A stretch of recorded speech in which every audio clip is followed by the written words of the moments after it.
అప్పటి నుంచి ఇప్పుడు వరకు రూపాయి కూడా పెరగలేదండి. కానీ అప్పటి నుంచి ఇప్పుడు వరకు ఎవరు కూడా ముందుకు రాలేదు. ఎందుకంటే ఇలాగే మేము మా జీవితాన్ని సాధిస్తున్నాం. కానీ ఇప్పుడు ఏం జరిగిందంటే అందరికీ 22% హైక్ అనే విషయంలో ఇచ్చారండి. ప్రతి ఒక్క క్యాడెట్ 1 క్యాడెట్ ఉంటే అందరికీ హైక్ ఇచ్చారు. ఓన్లీ కేసులు మాత్రమే వదిలేశారు. మాకు ఇవ్వట్లేదు కూడా మాకు తెలియదు. అలానే మేము చనిపోయినప్పుడు కానీ లేకపోతే ఏదైనా ఏ బీమా కూడా లేదు. మరి ముఖ్యంగా 6 సంవత్సరాలు అయిన వాళ్ళకి రెగ్యులర్ చేస్తారని మాకు ఐపీఎస్ గైడ్లైన్స్ కూడా ఉన్నాయి. సో మాకు ఇంతటి మా సీనియర్స్ ఉన్న వాళ్ళు 6 సంవత్సరాలు అయితే రెగ్యులర్ అవుతుంది. వాళ్ళందరినీ బాధ్యత వైద్యులు సంబంధించాలని మేము గవర్నమెంట్ రిక్వెస్ట్ చేస్తున్నామండి.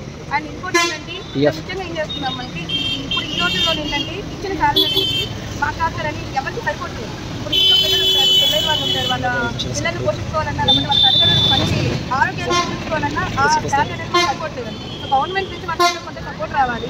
మేము కూడా పుట్టిన అడగట్లేదు. మేము కూడా చాలా గ్రూప్ లెవెల్లో అన్నింటిలోనే మేము వైద్యపరంగా అన్నింటిలో మేము అందరికీ మంచి వైద్య సేవలు అందిస్తున్నాము. ఇంకా మేము చూసుకుంటే సీజన్లు వచ్చిన తర్వాత చాలా వరకు చాలా ఆరోగ్య సమస్యలు అనేవి తగ్గాయండి. చాలామంది ఒకప్పుడేసి పట్లతో ఉండిపోయిన సబ్ సెంటర్లని మేము వచ్చిన తర్వాత ప్రతి దగ్గర ప్రతి సచివాలయం ఒక సెంటర్ ఉంటుందండి. ప్రతి ఒక్కరు వచ్చి అక్కడ ఓపీ చూపించుకుంటున్నారు, బీపీలు చూపించుకుంటున్నారు. ఏమైనా దీర్ఘకాలిక సమస్యలు ఉంటే మేము ముందుగానే చెప్తున్నాము.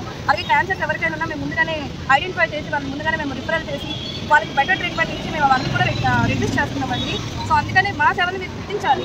మేము కూడా అందరిలాగే మేము మెడికల్ డిపార్ట్మెంట్లో చాలా క్యాడర్లు ఉన్నాయి. మేము అందరిలాగే అందరికీ ఎక్కువ సేవలు అందిస్తున్నాము.